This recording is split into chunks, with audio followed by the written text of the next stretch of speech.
ایک نیکی 49 کروڑ ہو جاتی۔ تو میں نے ان کو 2 حدیثیں جمع کر کے بتائیں، تو وہ کہنے لگے یہ تو حساب کتاب ہے، یہ ٹھیک نہیں ہے۔ میں نے کہا ٹھیک ہے، میں نے کون سا کوئی آپ کے ساتھ مناظرہ کرنا ہے۔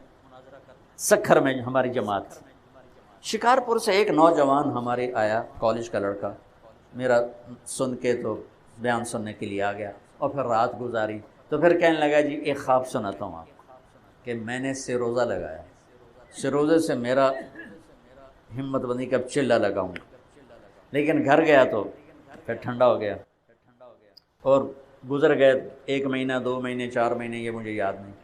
تو میں نے خواب دیکھا کہ حشر کا میدان ہے اور میرا حساب ہوتا ہے، میری نیکیاں گھٹ جاتی ہیں تو فرشتہ اعلان کرتا ہے جہنم میں ڈال دو، تو مجھے فرشتے جہنم کی طرف لے جا رہے ہیں کہ ایک دم ایک ہاتھ سامنے آتا ہے، اس ہاتھ میں ایک کاغذ کا پرچہ ہے، اس کے اوپر 3 لکھا ہوا ہے، کہ میں دیکھ رہا ہوں، اور اس 3 کو 49 کروڑ سے ضرب دی جاتی ہے، اور پھر نیچے حاصل ضرب نکالا جاتا ہے، پھر اعلان ہوتا ہے اس کی نیکیاں بڑھ گئیں، واپس جنت میں لے جاؤ۔ 49 کروڑ دی کیڑی گل جی، تھے رب کہہ رہے بے حساب، تو 49 کروڑ کی شے کچھ بھی کوئی نہیں۔ ایک حدیث سنا تھا، جب یہ آیت آئی من جاء بالحسنۃ فلہ عشر امثالھا، میرے نبی ایک نیکی کے 10 دوں گا، یہ ہے انٹرنیشنل لا، آدم سے لے کر میرے نبی تک۔ تو میرے نبی نے عرض کی یا اللہ یہ تو پوری دنیا کو تو نے دیا، میرے لیے تو کوئی خاص چیز ہونی چاہیے۔ تو اللہ نے کہا اچھا ٹھیک ہے، من ذا الذی یقرض اللہ قرضا حسنا فیضاعف لہ اضعافا کثیرا، کوئی ہے جو مجھے قرضہ دے اور میں اس کو کئی گنا کر کے دوں۔ کئی گنا میں کوئی وضاحت نہیں تھی نا، تو میرے اللہ نے پوچھا ٹھیک ہے؟ کہا نہیں، کچھ اور زیادہ کر۔ میں نے کہا ٹھیک ہے، مثل الذین ینفقون اموالهم فی سبیل اللہ کمثل حبۃ انبتت 7 سنابل فی کل سنبلۃ 100 حبہ واللہ یضاعف لمن یشاء واللہ واسع علیم۔ چلے میرے محبوب، ایک پہ 700، کدی دنیا سنے ایک تے 700 دا نفع؟ ایک پہ 700، میرے رب نے کہا میرے محبوب چلیں آپ کے تو ہے ایک پہ 700، ٹھیک ہے؟ سبحان اللہ، واہ یا رسول اللہ، کہ نہیں یا اللہ کوئی اور کر۔ وہ 700 پہ بھی راضی نہیں ہوئے، اتنا پرافٹ تو ہیرون بیچنے والا نہیں دیتا، ایک پہ 700۔ تو پھر اللہ نے کہا اچھا چل آ جا، انما یوفی الصابرون اجرہم بغیر حساب، تیری امت کے صبر والوں کو بے حساب دوں گا۔ بے حساب کا کیا مطلب ہے؟ نہ یہاں حساب لوں گا نہ وہاں حساب لوں گا، اور نہ یہاں کوئی حد ہوگی نہ وہاں کوئی حد ہوگی۔ لہذا 49 کروڑ دی کیڑی گل، تو میں 49 کھرب لکھ دیتا ہمیں کوئی گل نہیں، چھوٹی جی گل۔ تو بھائیو ہم ایک دوسرے کی حوصلہ افزائی کریں، ایک دوسرے کو شاباش دیں، ایک دوسرے کی کمیوں سے آنکھیں مت کریں، کمیوں کو آپس میں ڈسکس نہ کریں، اپنے بڑوں کو اپنے ساتھیوں کی کمیاں نہ بتائیں۔ تم اندازہ لگاؤ، میرے نبی نے فرمایا کہ دیکھو مجھے میرے ساتھیوں کی کمیاں نہ بتایا کرو، میرا جی چاہتا ہے جب میں تمہارے درمیان میں بیٹھوں تو میرا دل سب سے صاف ہو، اور جب تم مجھے کسی کی کمی بتاؤ گے میرے دل میں اس کی کمی آ جائے گی، تو پھر مجھے اچھا نہیں لگتا کہ میں تمہارے پاس آؤں اور میرے دل میں کسی کی کمی ہو، جب میرا نبی یہ فرما رہا ہے حضرت 4 باتیں مجھ سے لے لو پھر تمہارا کوئی نقصان نہیں، سمجھ میں، تمہارا کوئی نقصان نہیں ہے، 4 باتیں مجھ سے لے لو تو دنیا بھی تمہاری ہے اور آخرت بھی تمہاری ہے۔ تو وہ سب نے کان کھڑے کیے، بھائی 4 باتوں میں دنیا بھی بن جائے اور آخرت بھی بن جائے تو بڑا سستا سودا ہے، یہ تو آرام سے 5 بھی نہیں کہ میں 5 انگلیاں یوں کر کے میں یہ 4 صرف 4 باتیں مجھ سے لے لو تو دنیا بھی تمہاری ہے آخرت بھی تمہاری ہے۔ ایک صدق و حدیث ہے، ایک ہمیشہ سچ بولنا، جھوٹ، سچائی کو اپنا اوڑھنا بچھونا بنا لو کہ تم سچائی کے ساتھ ایسے مشہور ہو جاؤ کہ جب تمہارے زبان سے بات نکلے تو سننے والا کہے یہ بالکل صحیح، یہ دوسری بات ہو ہی نہیں سکتی، اتنا سچ کو اپنے اندر اتار۔ حفظ و امانت ہے، کسی کو دھوکہ نہ دو، کسی طرح کا بھی کسی کو بھی دھوکہ نہ دو، امانت دار بن کے زندگی دو۔ ان 2 باتوں کے لیے ایک حدیث اور سنا تھا، میرے نبی نے فرمایا کہ میرا امتی ہر گناہ کر سکتا ہے، ہر گناہ کر سکتا ہے، 2 نہیں کرے گا۔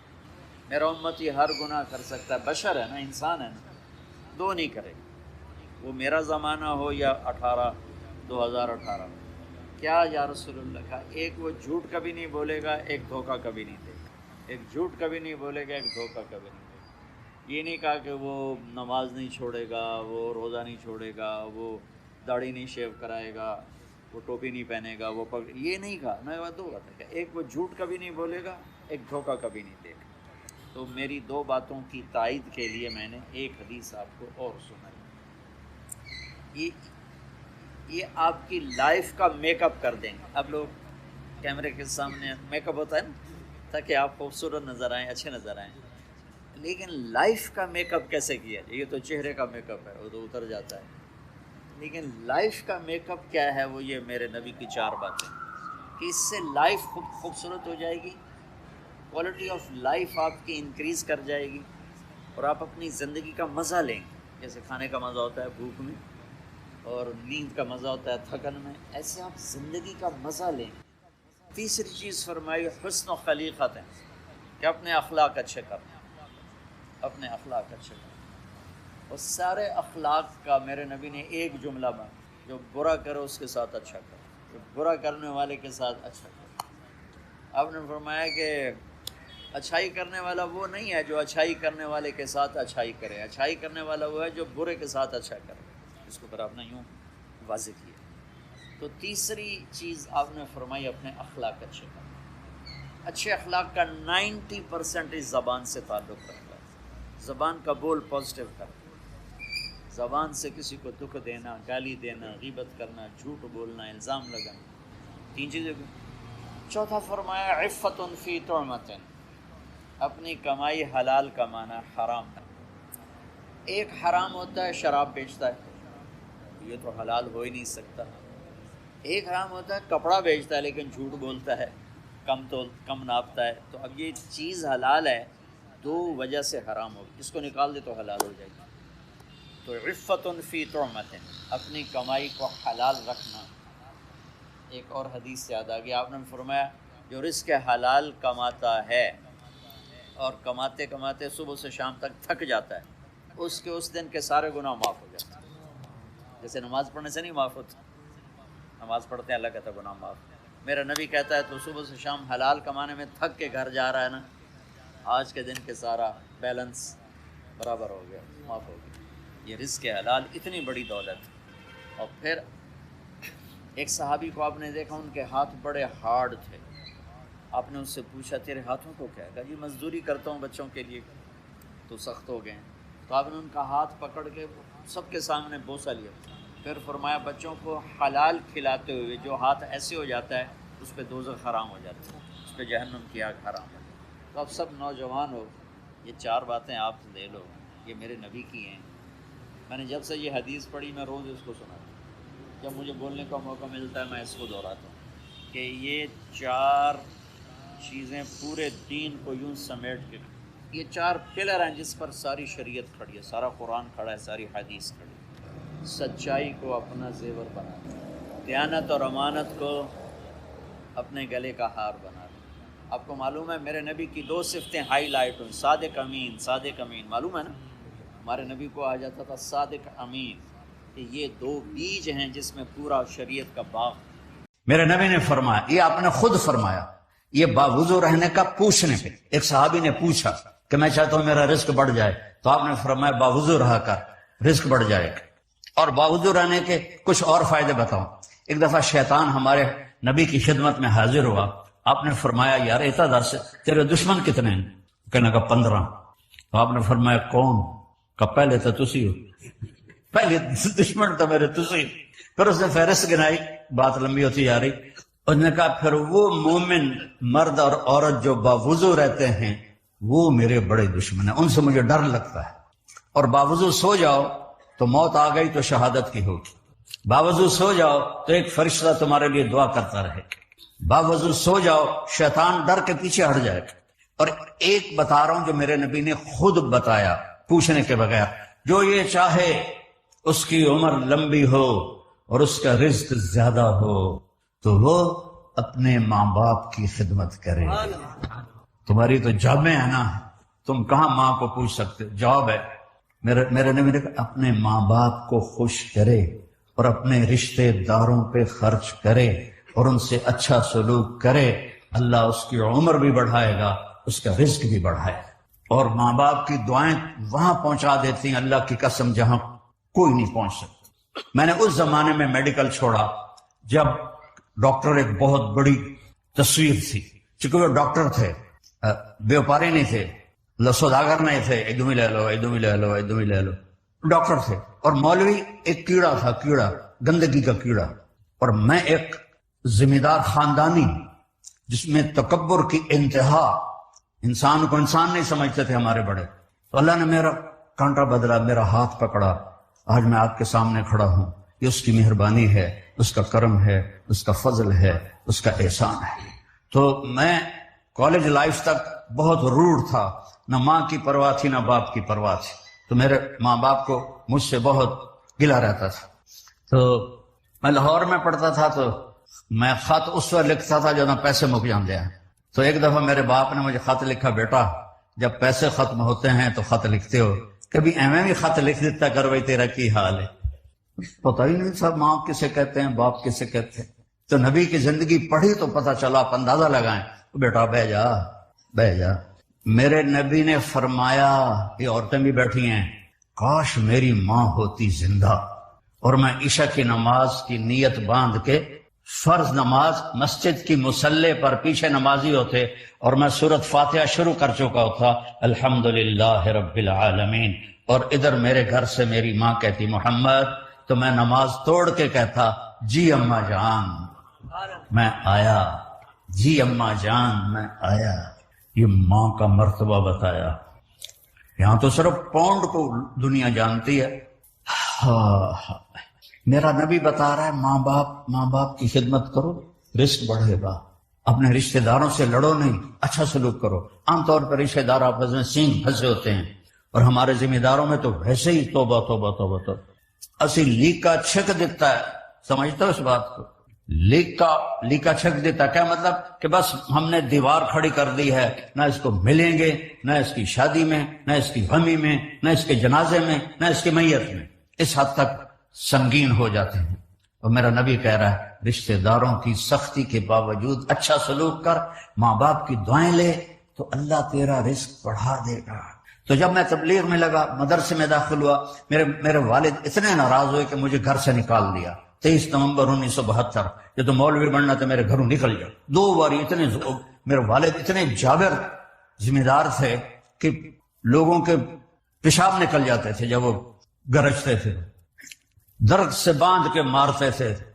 مجھے کہا، اور میری عمر کتنی؟ 18 سال۔ میں خود حیران ہوتا ہوں کہ ایڈی چھوٹی عمر ہے میرے اللہ نے میرے کیویں ہمت دیتی۔ میں کہا نہیں، میں مولوی بننا ہے۔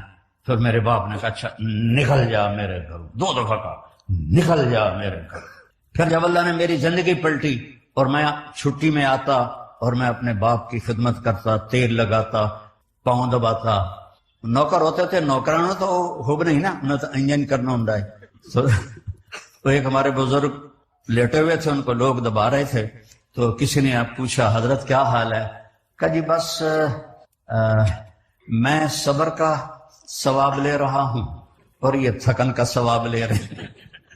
تو میں اپنے باپ کو بڑے دل سے دباتا، تو مجھے میرے باپ کی دعا لگی۔ وہ کہتے پتر میریاں اکھیاں تو نہیں ویکھنا، پتر میریاں اکھیاں تو نہیں ویکھنا، پر تو ویکھی ایک دن اللہ تینوں بڑی عزت دے سی۔ یہ میرے باپ کی دعا ملے۔ آج وہ زندہ ہوتے تو وہ دیکھتے کہ اللہ نے ان کی دعا کو کس طرح پورا کیا ہے۔ تو میں اپنے باپ کی نوکر بن کے خدمت کی، تو ان کی دعا ملی مجھے۔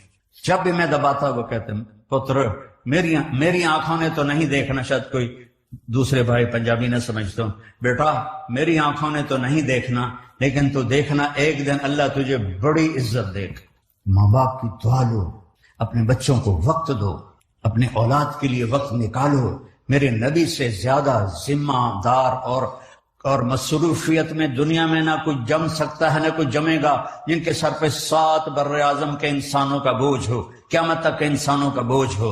روزانہ حسن حسین کے لیے وقت نکالتے تھے، تو یہ چھوٹیاں چھوٹیاں دکاناں تو ٹائم کوئی نہیں۔ حسن حسین کے لیے روزانہ وقت نکالتے تھے، اور ان کے لیے ایسے گھٹنے ٹیک کے، ہاتھ ٹیک کے، ان دونوں کو اپنی پیٹھ پہ بٹھا لیتے تھے، دونوں کو، اور کمرے میں چکر لگاتے تھے۔ اور پھر یوں منہ کر کے کرتے تمہارا اونٹ کیسا جا رہا ہے بھائی، ہائے ہائے، پھر حسن حسین کو اتار دیتے اور زینب کو بٹھا لیتے اکیلی، پھر اس کو چکر لگواتے۔ یہ میرے نبی نے زندگی دی ہے، اللہ کی قسم پیسے کے پیچھے بھاگنے والے سے بے وقوف دنیا میں کوئی پیدا ہی نہیں ہو، جس کا اینڈ موت ہے، کیا رہ گیا پیچھے؟ یا آنکھ بند ہوئی تو طارق جمیل کا نام ہٹ کے میت ہو جائے گا، جنازہ میت، ہمارے پنجابی میں منجی آگے کہ نہیں، منجی چارپائی، اور نام ہی مٹ گیا، چارپائی، جنازہ، میت۔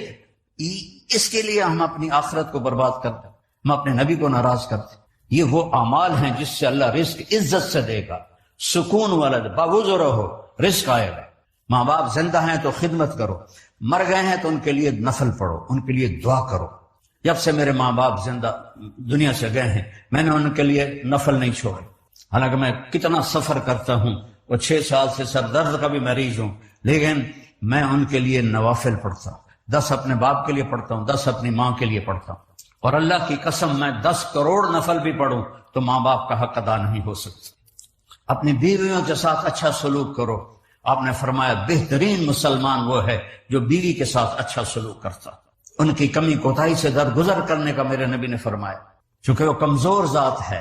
عاشروہن بالمعروف، اللہ کا کوئی بیٹا ہو تو یہ سب سے بڑا گناہ، اس کے علاوہ پتھروں کے آگے جھکنا اللہ کو چھوڑ کر، اور مختلف چیزوں کی پوجا میں دنیا لگی ہوئی ہے، تو یہ سب سے بڑا گناہ ہے۔